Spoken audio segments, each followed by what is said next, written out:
الحمد لله الذي أبدى الأفلاك والأرضين والصلاة والسلام على ما كان نبيا وآدم بين الماء والطين وعلى آله وأصحابه أجمعين.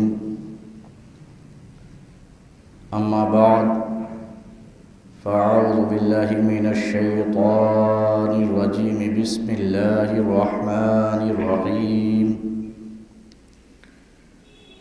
ألا إن أولياء الله لا خوف عليهم ولا هم يحزنون الذين آمنوا وكانوا يتقون.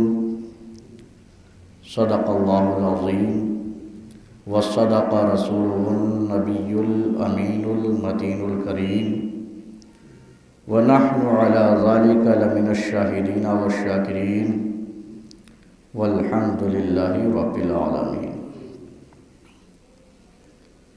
بادئ توحید کے متوالوں، شمع رسالت کے پروانوں، اولیاء امت کے جانثاروں، آؤ ہم اور آپ سب مل کر کے رسول اور آل رسول کی بارگاہ میں درود و سلام کا ہدیہ پیش کریں. اللہم صلی علی سیدنا و مولانا محمد وعلی آل سیدنا و مولانا محمد وبارک وسلم. صلاۃ و سلام علیک یا رسول اللہ صلی اللہ تعالی علیہ وسلم. برادران اسلام، خواجہ غریب نواز رحمۃ اللہ تعالی علیہ کی جو ولادت ہوئی ہے وہ 530 ہجری میں سنجر کے علاقے میں سیستان کے اندر ہوئی، جس کو آج ایران کے نام سے جانا جاتا ہے. اور آپ کا اس میں گرامی معین الدین حسن رکھا گیا.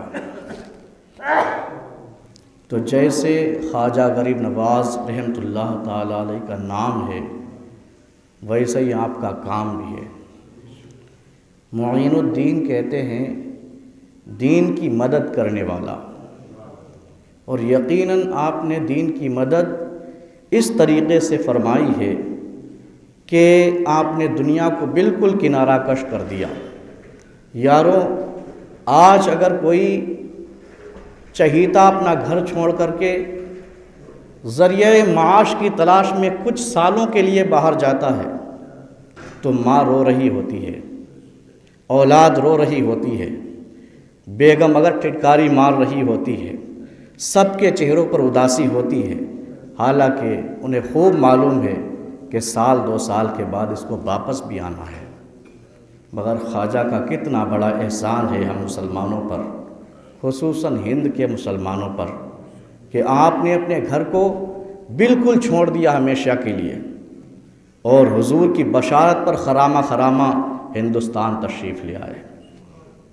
تو یہ خواجہ غریب نواز کا ہم پر احسان ہے کہ آپ یہاں آئے ہوئے ہیں. بہرحال خواجہ غریب نواز رحمۃ اللہ تعالی علیہ کو بڑے القاب سے نوازا گیا. کسی نے آپ کو سلطان الہند کہا تو کسی نے غریب نواز کہا. تو یہ جو باتیں ہیں، یہ جو القاب ہیں، اگر آپ ان پر غور کریں گے تو سلطان الہند کہنے والا، خواجہ غریب نواز کو لقب دینے والا کوئی مسلمان نہیں ہے، بلکہ بتایا گیا ہے، تواریخ کے اندر یہ لکھا ہے کہ خواجہ غریب نواز کو سب سے پہلے جس نے سلطان الہند کہا ہوا ہے وہ ایک عیسائی دھرم کا ماننے والا شخص تھا. جب وہ اپنے یہاں سے آیا ہندوستان مشاہدہ کرنے کے لیے کہ ہندوستان میں کیا چیز اچھی ہے، کون سی چیز بہتر ہے، تو اس نے جب ہندوستان کا مشاہدہ کیا اور مشاہدہ کرنے کے بعد جب اپنے ملک واپس گیا تو اس کی قوم کے لوگوں نے پوچھا ہوا تھا کہ کہ صاحب تم ہندوستان دیکھ کر کے آئے ہو تو ذرا یہ تو بتاؤ ہندوستان میں تم نے کوئی چیز ایسی بھی دیکھی ہے جسے دیکھ کر انسان تعجب میں پڑ جائے؟ تو اس نے کہا تھا ہاں میں نے ایک چیز دیکھی ہوئی ہے۔ کہا کون سی چیز ہے؟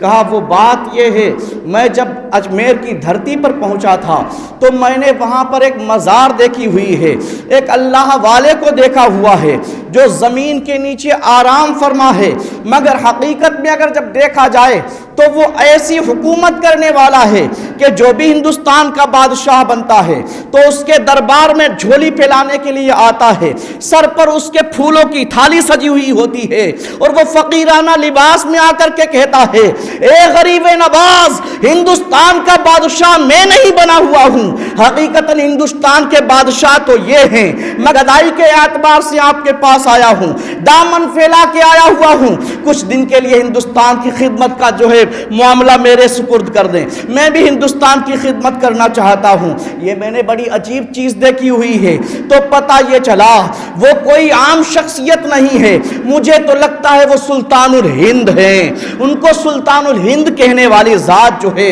وہ کسی عیسائی کی ذات ہے۔ تو یہ خواجہ غریب نواز رحمت اللہ تعالی علیہ ہیں جن کی تعریف اپنے نہیں بلکہ بیگانے بھی کیا کرتے ہیں۔ سرکار خواجہ غریب نواز رحمت اللہ تعالی علیہ کو غریب نواز کے لقب سے نوازا گیا، یہ لوگوں نے ہی آپ کو ٹائٹل دیا ہوا ہے، بلکہ لوگوں نے آپ کو برجستہ پکار کر کے کہا ہوا ہے کہ یہ تو غریب نواز ہیں، یہ تو ایسی شخصیت ہے جو غریبوں کو نوازنے والی ہے۔ سرکار خواجہ غریب نواز رحمت اللہ تعالی علیہ کے بارے میں جب آپ پڑھیں گے تب آپ کو پتا چلے گا کہ خواجہ غریب نواز رحمت اللہ تعالی علیہ سب سے پہلے اس کی دلجوئی کیا کرتے تھے کہ جو غریب ہوا کرتا تھا بعد میں امیروں کو دیکھا جاتا تھا، حالانکہ آپ کا دربار ایسا ہے کہ اس دربار سے کوئی خالی ہاتھ نہیں لوٹتا ہے، چاہے امیر جائے اس کی بھی جھولی بھری جاتی ہے، چاہے غریب جائے اس کی بھی جھولی بھری جاتی ہے، چاہے مسلم جائے اس کی بھی جھولی بھری جاتی ہے، چاہے کافر جائے اس کی بھی جھولی بھری جاتی ہے۔ پتہ یہ چلا وہ ایسا پیارا دربار ہی ہے جہاں جو بھی جاتا ہے اس کی جھولی بھری جاتی ہے۔ علامہ حسن رضا پکار اٹھتے ہیں کہ خواجہ ہند وہ دربار ہے اعلیٰ تیرا، کبھی محروم نہیں مانگنے والا تیرا۔ یہ خواجہ غریب نواز رحمت اللہ تعالی علیہ ہیں۔ خواجہ غریب نواز رحمت اللہ تعالی علیہ کی کہاں آپ غریب نوازی دیکھو گے؟ سرکار خواجہ غریب نواز ہیں۔ آپ نے دیکھا کہ عید کے موقع پر آپ جو ہے جا رہے ہیں عیدگاہ کی جانب، ایک بچہ کھڑا ہے جو نابینا ہے، اس کو کوئی پوچھنے والا نہیں کہ بیٹا آپ کیسے یہاں کھڑے ہیں، کیسے جو ہے اشکبار ہو گئے ہیں، آپ کے آنکھوں سے آنسو کے تار کیسے جاری ہیں۔ مگر جب خواجہ غریب نواز رحمت اللہ تعالی علیہ کی نظر پڑی ہے، آپ پہنچے پاس میں اور یہ کہا بیٹا آپ یہاں کیسے کھڑے ہیں؟ کہا صاحب مت پوچھئے، بڑی دردناک معاملہ ہے ہمارے ساتھ میں ہوا ہے، ہم آپ کو نہیں بتا سکتے، آج ہمارا کوئی پرسان حال نہیں ہے۔ آپ نے فرمایا ذرا بتاؤ تو صحیح کیا بات ہوئی ہے؟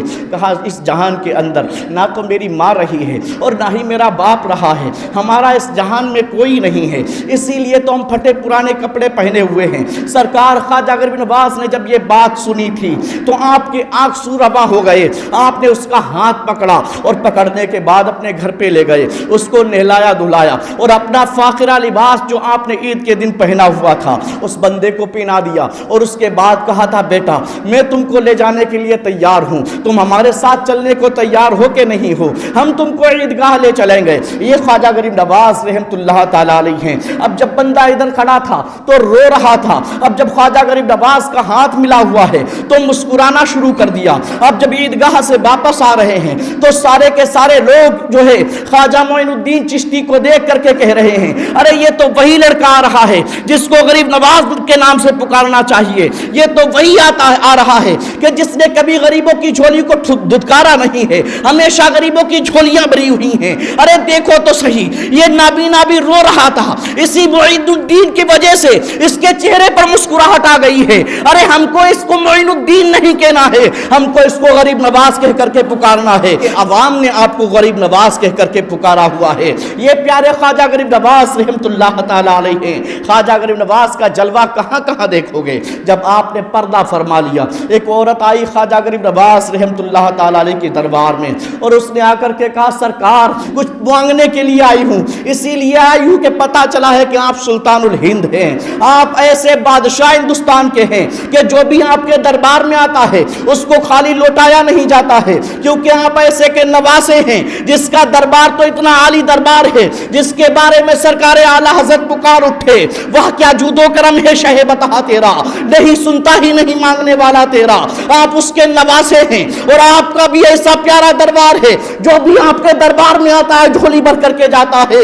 میں سارے زمانے کی جو ہے ٹھوکریں کھا کر کے آپ کے دربار میں آئی ہوں، ساری جھڑکیاں سن کر کے آئی ہوں، عورتیں مجھ کو تانا مارتی ہیں کہ تو بانجھ عورت ہے، میرے سرکار مجھ کو اپنے دربار سے خالی مت لوٹائیے گا، بڑی آس لے کر کے آئی ہوں۔ اب جب یہاں سے گئی تھی وہ عورت، جانے کے بعد 9 مہینے بیتے، اور 9 مہینے بیتنے کے بعد اس کا یہاں ایک لاڈلا پیدا ہوا۔ اب بڑے خوشی کے مارے وہ جو ہے ہکا بکا تھا، اس نے اپنے بچے کو لیا، اور لینے کے بعد اسی چھٹی میں آ گئی خواجہ غریب نواز کے یہاں، جو 6 رجب المرجب کو آپ کی منائی جاتی ہے۔ خواجہ غریب نواز کے یہاں وہ عورت آئی ہوئی ہے، بڑی مسرور ہے، بڑی مسرور ہے، بڑی خوش و خرم ہے۔ جب آپ کے یہاں آئی ہوئی ہے، آپ کو پتہ ہی ہے کتنی بھیڑ رہا کرتی ہے خواجہ غریب نواز کے دربار میں، وہاں تو انسان بھی جا رہے ہیں اور وہاں ملائک بھی آ رہے ہیں، وہاں جن بھی آ رہے ہیں۔ آپ کے دربار میں کون نہیں آتا ہے اپنے دامن کو پھیلانے کے لیے؟ خواجہ غریب نواز ہیں کہ سب کو نواز رہے ہیں، انسانوں کو بھی نواز رہے ہیں، جنوں کو بھی نواز رہے ہیں، یہ ایسا پیارا دربار ہی ہے۔ لیکن جب وہ عورت پہنچی اس دربار میں، بھیڑ کی وجہ سے اس کا بچہ اس کے دامن سے چھوٹ گیا، اور جب وہ بچہ چھوٹا تو لوگوں کے ہجوم کی وجہ سے رونا شروع ہو گیا۔ لوگوں نے کہا رکو رکو، بچہ دب گیا ہے۔ جب تک کہ لوگوں نے رکنا شروع کیا، بچہ چکنا چور ہو گیا تھا، اس کی ہڈیاں ٹوٹ گئی تھی، پاش پاش ہو گئی۔ عورت نے رونا گڑ گڑانا شروع کیا، ہائے میرے بچے کو کیا ہو گیا ہے، ہمارا بچہ تو جاں بحق ہو گیا ہے، اس کی جان نکل گئی ہے۔ لوگوں نے کہا تھا اے عورت تیرا بچہ نہ رہا، تیرا بچہ مر گیا ہے۔ اس عورت نے کہا تھا میں ایسے جانے والی نہیں ہوں، ہمارا بچہ ہم کو دے دو۔ ان لوگوں نے اس کے بچے کو، وہ لاش اس کے دامن میں ڈال دی۔ اس عورت نے اس لاش کو لیا اور خواجہ غریب نواز رحمت اللہ تعالی علیہ کے دربار کے سامنے لے جا کر کے ڈال دیا، اور یہ جو ہے آپ کے دربار میں جا کر کے اپنے سر کو سجدے میں رکھا، اور یہ کہا یہ خواجہ غریب نواز میں آپ سے یہ پوچھنا چاہتی ہوں، اے سلطان الہند ہم آپ سے یہ پوچھنا چاہتے ہیں، ابھی تک تو ہم صرف یہ تانا سہ رہے تھے، تو ہم کو جو ہے یہ معلوم بھی تھا کہ ہماری کوئی اولاد نہیں ہے، تو صبر ہو جایا کرتا تھا، لوگ بانجھ کہتے تھے تو ہم صبر کر لیتے تھے کہ کوئی اولاد نہیں ہے، مگر آپ نے ایسی اولاد دی ہوئی ہے جو خود ہی ہمارے ہاتھ سے آپ کے دربار میں چھن گئی ہے۔ سرکار ہم یوں ہی جانے والے نہیں ہیں، ہمارا دامن جیسے آپ نے بھرا ہوا ہے، جیسے ہم کو مسرت کا عالم آپ نے فراہم کیا ہے، ہم ویسے مسرور جانا چاہتے ہیں۔ اور اگر آپ ہمارے بچوں کو زندہ نہیں کر پائیں گے اللہ سے، تو آپ یاد رکھیے یہ بندی ایسے جانے والی نہیں ہے۔ آپ اپنے اجمیر میں 2 قبریں بنوائیے گا، ایک تو ایک میرے بچے کی قبر بننی ہے، دوسرے ہماری قبر بننی ہے۔ ہم ایسے جانے والے نہیں ہیں، جب تک کہ اپنی جان نہ دے دیں گے ہم جائیں گے نہیں۔ یا تو ہمارا بچہ آپ واپس کیجئے یا پھر ہماری بھی جان لے لیجئے۔ اتنی بات آپ نے کہی، اس عورت نے کہی تھی۔ سرکار غریب نواز کے دربار سے خالی ہاتھ کون لوٹا ہوا ہے؟ وہ تو ایسا پیارا دربار ہے جہاں سب کو نوازا جاتا ہے، کہا جاتا ہے کہ دل سے جو بات نکلتی ہے اثر رکھتی ہے، پر نہیں قوت پرواز مگر رکھتی ہے۔ جب اس عورت نے اس طریقے سے خواجہ غریب نواز کو پکارا ہوا تھا تو لوگوں نے کہا اے عورت نے اپنا سر سجدے سے اٹھا لے، اپنے بچے کی جانب دیکھ، یہ بچہ مسکرانا شروع کر دیا ہے۔ اب عورت وہ اپنا بچہ اٹھا رہی ہے، گلے سے لگا رہی ہے، اس کے ہاتھوں کو دیکھ رہی ہے، کبھی اس کے پیروں کو دیکھ رہی ہے، کبھی اس کے پورے جسم کو ٹٹول کر کے دیکھ رہی ہے، اور ایسی مسرور ہو گئی ہے، ایسی مسرت کے عالم میں چیخ چیخ کر کے کہہ رہی ہے اے لوگوں دیکھ لو، واقعی یہی تو سلطان الہند ہیں، یہ بچہ تو چکنا چور ہو گیا تھا، اس کی ہڈیاں پاش پاش ہو گئی تھیں، مگر آج تم دیکھ سکتے ہو بچہ صحیح و سالم ہے، ہماری گود میں مسکرا رہا ہے۔ تبھی تو علامہ حسن رضا پکار اٹھے، خواجہ ہند وہ دربار ہے اعلیٰ تیرا، کبھی محروم نہیں مانگنے والا تیرا۔ یہ خواجہ غریب نواز رحمت اللہ تعالیٰ علیہ ہیں، جہاں کوئی بھی جاتا ہے تو اس کی جھولی بھر دی جاتی ہے۔ میں کہنا یہ چاہتا ہوں کتنے بدبخت وہ لوگ ہیں جو یہ کہا کرتے ہیں کہ جس کا نام محمد یا علی ہے وہ کسی چیز کا مالک و مختار نہیں، معاذ اللہ۔ میں کہنا چاہتا ہوں ذرا دیکھو تو صحیح، ان کے غلاموں کی یہ شان ہے کہ بچہ اگر مر جائے تو ان کی دعاؤں سے بچہ زندہ ہو جایا کرتا ہے، ان کی ٹھوکروں کے اندر زندگی رکھی گئی ہے۔ تو ہمیں تو یہی کہنا پڑتا ہے کہ جب خواجہ کا یہ عالم ہے تو ان کے نانا مصطفیٰ کا عالم کیا ہوگا؟ ہمیں یہی کہہ کر کے چپ ہونا پڑتا ہے کہ جب ان کے گدا بھر دیتے ہیں شان زمانہ کی جھوری محتاج کا، جب یہ عالم ہے مختار کا عالم کیا ہوگا؟ یہ پیارا دربار ہے خواجہ غریب نواز رحمت اللہ تعالی علیہ کا۔ سرکار خواجہ غریب نواز کو جانتا کون نہیں ہے؟ ہر شخص جانتا ہے کہ یہ ایسا پیارا دربار ہے۔ واقعی آپ کو سلطان الہند جو کہا جاتا ہے، حقیقتاً آپ پورے ہندوستان کے بادشاہ ہیں۔ اور یہ معاملہ جو ہوا تھا شہاب الدین غوری کی جانب سے ہوا تھا، اس نے بھی یہی کہا تھا کہ صاحب ہم یہاں کے پر حکومت کرنے والے نہیں ہیں، حقیقت تو یہی ہے، آپ نے ہی ہم کو حکومت نوازی ہوئی ہے، بادشاہ ہم نہ بنے ہیں، بادشاہ تو آپ ہی یہاں کے ہندوستان کے، ہم بادشاہ کہاں ہیں؟ ہم تو آپ کے در کے فقیر ہیں، آپ نے ہم کو فقیری میں یہ حکومت عطا کر دی ہے، یہ آپ کی شہنشاہیت ہے، یہ آپ کی بادشاہت ہے، یہ آپ کے دینے کا انداز ہے کہ جب آپ دیتے ہیں تو لوگوں کو بادشاہت سے نواز دیا کرتے ہیں۔ آپ نے ہمارے دامن میں یہ فقیری جو ڈالی ہوئی ہے وہ بادشاہت کے شکل میں ڈال دی ہے۔ حقیقت میں ہم کو فقیری ملی ہوئی ہے، یہ بچہ ہم کو ملی ہوئی ہے، یہی معاملہ ہے۔ سرکار خواجہ غریب نواز رحمت اللہ تعالی علیہ آپ کے زمانے میں، آپ جب حیات ظاہری میں تھے تو ایک عورت آئی اور رونا گڑگڑانا شروع کر دی اور یہ کہا کہ سرکار بڑا ظلم ہو رہا ہے ہم پر، بڑا ظلم ہو گیا ہے ہمارے اوپر۔ کہا کیا ہوا؟ کہا بات یہ ہے میرے سرکار، بات یہاں پر یہ ہوئی ہے کہ حاکم اجمیر نے ہمارے بیٹے کو پھانسی لگوا دی ہے اور میرا بیٹا مر گیا ہے، اور وہ بیٹا جب مر گیا ہے، ایک ہی بیٹا ہمارا تھا، ایک ہی لاڈلا تھا، ہمارا چشم و چراغ تھا، وہ اس دنیا سے چلا گیا ہے۔ سرکار یہ کیسے ظالم لوگ ہیں، انہوں نے ہمارے بیٹے کو پیسے مال و زر نہ ہونے کی وجہ سے پھانسی لگوا دی ہے۔ اگر کاش ہمارے پاس بھی کچھ پیسہ ہوتا تو ہم بھی جو ہے اپنا وکیل مقرر کرتے اور ہمارا بچہ جو ہے صحیح و سالم ہوتا، مگر سرکار ہمارے پاس تو کچھ بھی نہیں ہے، ہمارے بچے کے اوپر جھوٹا مقدمہ چلایا گیا اور وہ بچہ ہمارا ہار گیا ہے، اس کو پھانسی کی سزا ہو گئی ہے۔ اب ہمارے پاس پروانہ یہ آیا ہے کہ تم اپنے بچے کی لاش یہاں سے لے جاؤ۔ سرکار خواجہ غریب نواز رحمت اللہ تعالی علیہ نے جب اتنی بات سنی تھی اس عورت کی تو آپ تو غریبوں کی جھولیاں بھرنے کے لیے آئے ہوئے ہیں۔ سرکار خواجہ غریب نواز رحمت اللہ تعالی علیہ نے کہا کہ عورت کہاں ہے تیرا بچہ؟ ہم ادھر ہی چلنا چاہتے ہیں، حالانکہ میرے خواجہ غریب نواز چاہتے تو وہی سے دعا کرتے تو بچہ وہی زندہ ہو جاتا کوٹ کے اندر، مگر نہیں۔ سرکار خواجہ غریب نواز رحمت اللہ تعالی علیہ ہیں کہ جس بھی غریب کی دلجوئی کرتے ہیں تو اس کے ساتھ میں جا کر کے اس کی دلجوئی کر رہے ہیں، تو آپ غریبوں کی دلجوئی کے لیے ان کے ساتھ چل دیا کرتے تھے۔ سرکار خواجہ غریب نواز پہنچے اور پہنچنے کے بعد لوگوں سے کہا اے لوگوں تم نے اس کے اوپر جھوٹا مقدمہ چلا کر کے اس کو پھانسی کی سزا دلوا دی ہے، اے لوگوں تمہارا یہ کوٹ بھی جھوٹا ہے، سارا معاملات تمہارے جھوٹے ہیں، یہ معاملہ ہم سے پوچھو، اس بچے کی اس میں کوئی غلطی نہیں تھی، غلطی تو اس میں فلاں شخص کی تھی، کیونکہ خواجہ غریب نواز رحمت اللہ تعالی علیہ کی شخصیت کیسی ہے وہ کیا نہیں جانتے ہیں، کس نے کیا جرم کیا ہوا ہے سرکار جانتے ہیں، وہ سب کچھ جاننے والے ہیں۔ میں یہ اپنے پاس سے نہیں کہتا۔ سرکار خواجہ غریب نواز رحمت اللہ تعالی علیہ کو جب ابراہیم قندوزی نے ایک جو ہے کھلی کھلائی ہوئی تھی، آپ پانی بھر رہے تھے باغ کے اندر اور پانی بھر رہے تھے، وہیں پر ابراہیم قندوزی جب آئے ہوئے تھے، یہ ابراہیم قندوزی اللہ کے مجذوب بندے ہیں۔ جب خواجہ غریب نواز رحمت اللہ تعالی علیہ کے پاس میں آئے اور آنے کے بعد دیکھا خواجہ غریب نواز نے کہ کوئی شخص آیا ہوا ہے بڑا تکا ہارا ہے، اس وقت خواجہ غریب نواز رحمت اللہ تعالی علیہ کی جوانی کا عالم تھا۔ سرکار خواجہ غریب نواز نے انہیں بٹھایا اور بٹھانے کے بعد ان کی بڑی آہو بھگت کی، انہیں جو ہے انگور کا خوشہ پیش کر دیا۔ سرکار خواجہ غریب نواز رحمت اللہ تعالی علیہ کو جو ملا ہوا تھا وراثت میں، وہ ایک پنچکی ملی ہوئی تھی اور ایک باغ ملا ہوا تھا، اسی کی آپ باغبانی کیا کرتے تھے، پیڑوں کو پانی دیا کرتے تھے۔ تب خواجہ غریب نواز نے دیکھا کہ کوئی شخص آیا ہوا ہے، اللہ والا ہے، کوئی مجذوب ہے، اس کا ادب کرنا شروع کر دیا۔ آپ نے ان کو خوشہ پیش کیا، ان صاحب نے خوشہ کھایا اور ابراہیم قندوزی نے اس کے بعد میں اپنے جیب کے اندر ہاتھ ڈالا، کھلی نکالی اور کھلی نکالنے کے بعد کہا بیٹا تم اس کو کھا لو۔ سرکار خواجہ غریب نواز نے جب جب اس کو کھایا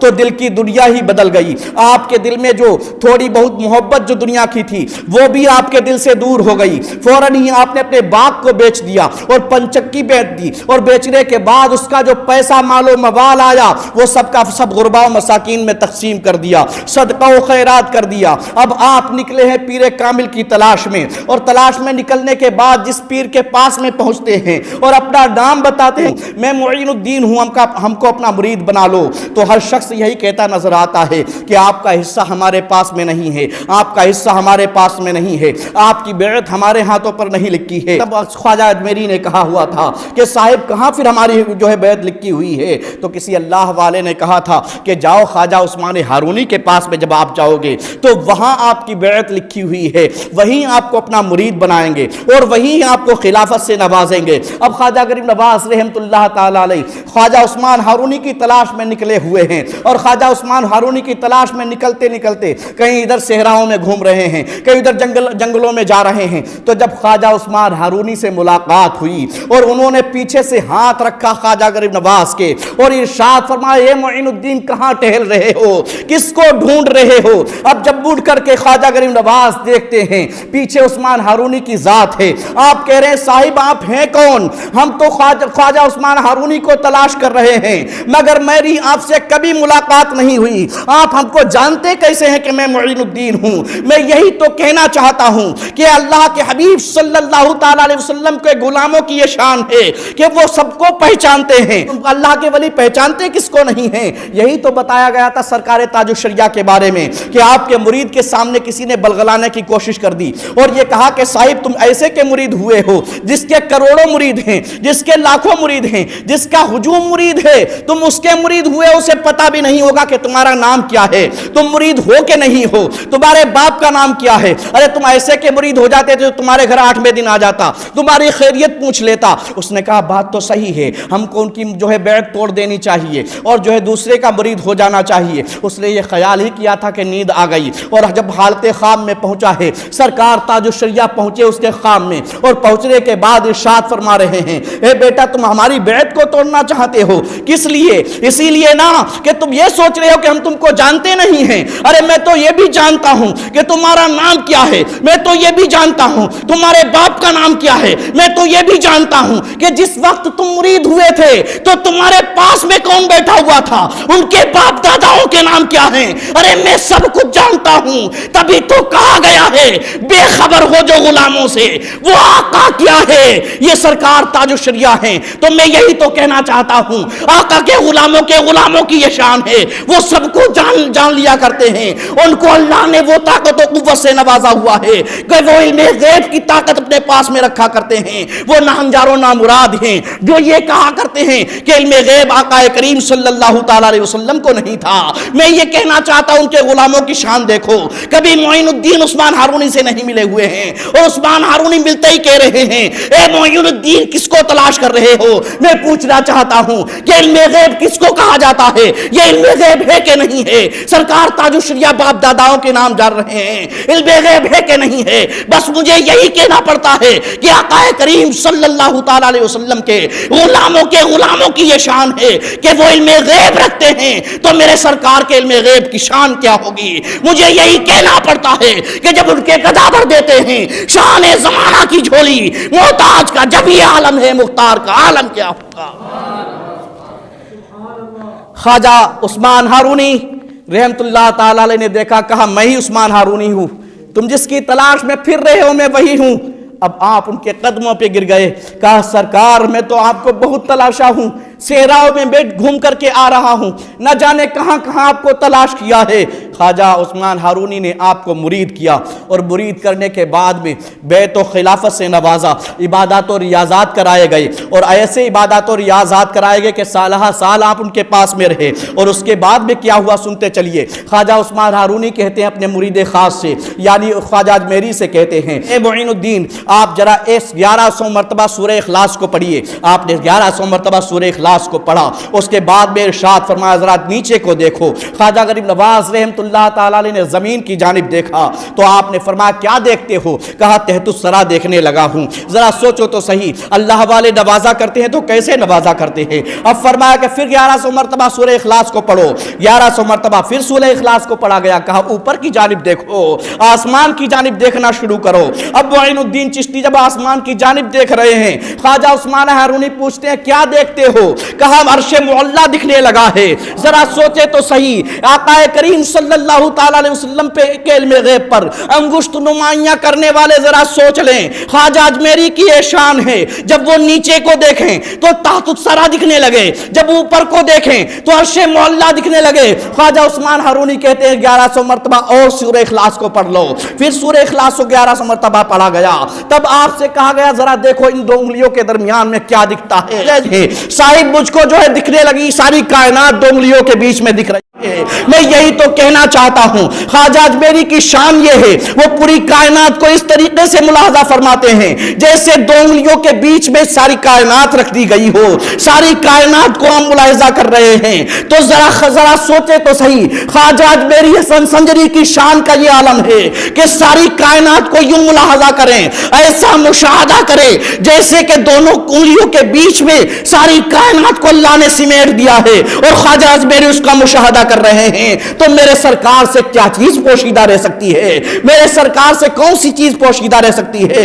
یہ نہنجار و نامراد ہی جو یہ کہتے ہیں سرکار کو علم غیب نہیں ہے۔ ارے ہمارا عقیدہ تو یہ ہے، ارے رب کی خدائی کیا چھپ کر رہ جائے گی جب اللہ تبارک و تعالیٰ خود ہی خود چھپا نہ رہ سکا؟ جو ہمارا عقیدہ تو یہ ہے کہ اور کوئی غیب کیا تم سے نیا ہو بلا، ارے جب نہ خدا ہی چھپا تم پہ کروڑوں درود۔ آقا کریم صلی اللہ تعالی علیہ وسلم کے علم غیب پر انگشت نمائیاں کرنے والے خواجہ اجمیری سے سبق لے لیں، ان سے درس لے لیں، تب پتہ چل جائے گا میرے سرکار آقا کریم صلی اللہ تعالی علیہ وسلم کو کیسا علم غیب تھا۔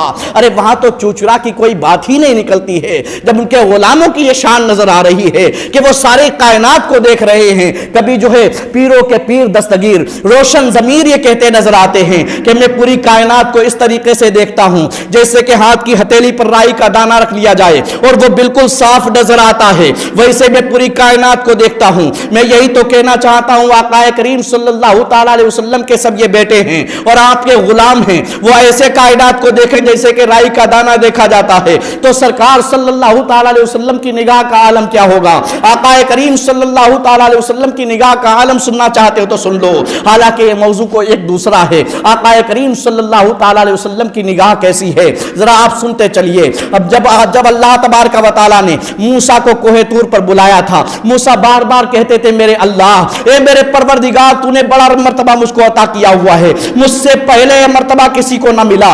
آپ اللہ تبارک و تعالی سے عرض کر رہے پروردگار میں تیرا دیدار کرنا چاہتا ہوں، پروردگار اس سے پہلے تو نے کسی سے کلام نہ کیا اور تو نے مجھے کلام کرنے کا شرف دیا ہوا ہے، پروردگار تو مجھ سے کلام کرتا ہے، میری ایک بات مان لے پروردگار، میں تجھ کو دیکھنا چاہتا ہوں۔ اللہ نے ارشاد فرمایا، نبے پارے کی آیت ہے، لن ترانی، تم مجھ کو ہرگز نہیں دیکھ سکتے ہو، تم مجھ کو ہرگز نہیں دیکھ سکتے ہو۔ لیکن موسیٰ کے اصرار کے اوپر اللہ تبارک و تعالیٰ نے کہا ٹھیک ہے، اگر تم مجھ کو دیکھنا ہی چاہتے ہو تو لو یہ پہاڑ ہے، میں اس کے اوپر اپنی تجلی کو ڈالتا ہوں، اگر یہ پہاڑ برقرار رہا تو مجھ کو دیکھ سکو گے۔ اب حضرت موسیٰ علیہ السلام بڑے خوش ہو گئے کہ اللہ کا دیدار ہو جائے گا۔ اللہ تبارک و تعالیٰ نے سوئی کے نوک کے کروڑویں حصے کی تجلی اس پہاڑ کے اوپر ڈالی تو پہاڑ ریزہ ریزہ ہو گیا، اور موسیٰ علیہ السلام نے جب اس تجلی کے اوپر نگاہ ڈالی فخر موسیٰ صعیقا، موسیٰ بے ہوش ہو کر کے گر پڑے، اور گرنے کے بعد جب اٹھے ہیں تو پوچھ رہے پروردگار تجھے دیکھنے والی کوئی ذات بھی ہے کہ نہیں؟ اللہ تبارک و تعالیٰ نے ارشاد فرمایا ہاں ہاں، ایک میرا محبوب ہے جو مجھ کو دیکھ سکے گا، اس کے سوا کوئی نہ دیکھ سکے گا۔ میں یہی تو کہنا چاہتا ہوں، ذرا دیکھو تو صحیح، جب نگاہ موسیٰ نے اللہ کے جلوے کی ایک جو ہے کروڑویں حصے کی صرف تجلی دیکھی ہوئی تھی تو ان کی آنکھ کا عالم یہ تھا۔ آقا کریم صلی اللہ تعالی علیہ وسلم بیان فرماتے ہیں کہ نگاہ موسیٰ کا عالم یہ ہو گیا تھا کہ 30 میل کی دوری پر کالی رات میں کالے پہاڑ پر کالی چیونٹی اگر چل رہی ہوتی تو موسیٰ علیہ السلام اس کو ملاحظہ کر لیا کرتے تھے۔ میں یہی تو کہنا چاہتا ہوں، ذرا دیکھو تو صحیح، جو اللہ کے جو ہے کروڑویں حصے کی تجلی اگر جو دیکھ لے جس کی آنکھ، اس کی آنکھ کا عالم یہ ہے کہ 30 میل دور پر کالے کالے پہاڑ کے اوپر کالی چیوٹی چل رہی ہے اس کو دیکھ رہا ہے، تو جو نگاہ مصطفیٰ ہے، جس نے سراپا جو ہے دیدار الہی کیا ہوا ہے، جس نے دیدار الہی سراپا آنکھوں سے کیا ہوا ہے اور ایسا کیا ہوا ہے، اللہ تبارک و تعالیٰ خود ارشاد فرماتا ہے کہ ما زاغ البصر وما طغى، کہ میرے محبوب نے اس طریقے سے مجھ کو دیکھا ہوا ہے کہ نہ اس کی آنکھ جھپکی، نہ اس نے اپنی آنکھ کو بند کیا، بلکہ وہ میرا دیدار کرتا رہا۔ کتنے قریب سے کیا ہوا ہے، اللہ ارشاد فرماتا ہے وقاب قوسین ودنا، ارے جو اس نے میرا دیدار کیا ہوا ہے وہ دو ہاتھ کا فاصلہ تھا یا اس سے بھی کم تھا جو میرا محبوب مجھ کو دیکھ رہا تھا۔ میں یہی تو کہنا چاہتا ہوں، وہ نگاہ موسیٰ ہے جو تھوڑی سی تجلی دیکھ لے تو اس کا عالم یہ ہو جائے کہ 30 میل دور پہاڑ پر کالی رات میں کالی چیوٹی کالے پہاڑ پر رینگ رہی ہو تو دیکھ رہا ہے، تو نگاہ مصطفیٰ کا عالم کیا ہوگا، اس کی آنکھوں سے کیا پوشیدہ رہ سکتا ہے۔ تبھی تو ہمیں یہی کہنا پڑتا ہے کہ جب ان کے گدا پر دیتے ہیں شان زمانہ کی جھولی، محتاج کا جب یہ عالم ہے مختار کا عالم کیا ہوگا۔ بہرحال خواجہ اجمیری رضی اللہ تعالیٰ عنہ کو لیا اور لینے کے بعد آپ نکلے ہیں حج کرنے کے لیے۔ خواجہ عثمان ہارونی نے اپنے مرید خاص کو لے لیا اور بیت اللہ شریف پہنچے۔ اب جب بیت اللہ پہنچے ہوئے ہیں، اللہ کے گھر کے سامنے حرم شریف میں کھڑے ہیں، طواف کیا گیا اور طواف کرنے کے بعد میں خواجہ غریب نواز رحمۃ اللہ تعالیٰ علیہ کو میزاب رحمت کے نیچے کھڑا کر دیا۔ میزاب رحمت کس کو کہتے ہیں؟ یہ جو ہے ایک پرنالہ ہے جو خانہ کعبہ کے اندر لگایا گیا ہے جس سے پانی گرتا ہے۔ آقا کریم صلی اللہ تعالیٰ علیہ وسلم کے پیارے لاڈلے حضرت خواجہ غریب نواز رحمۃ اللہ تعالیٰ علیہ کو اس کے نیچے کھڑا کر دیا۔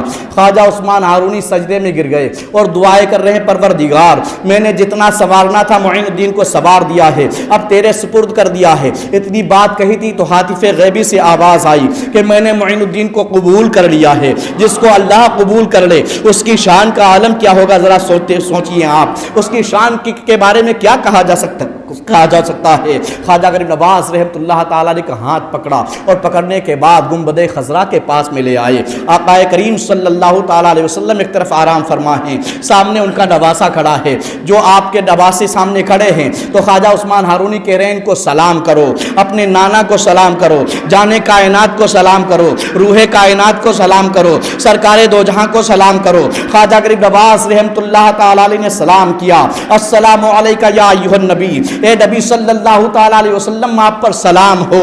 اتنی بات جب آپ نے کہی تھی، سلام کیا، تو دربار مصطفیٰ سے آواز نکلی وعلیکم السلام یا معین الدین، اے معین الدین تم پر بھی سلامتی ہو۔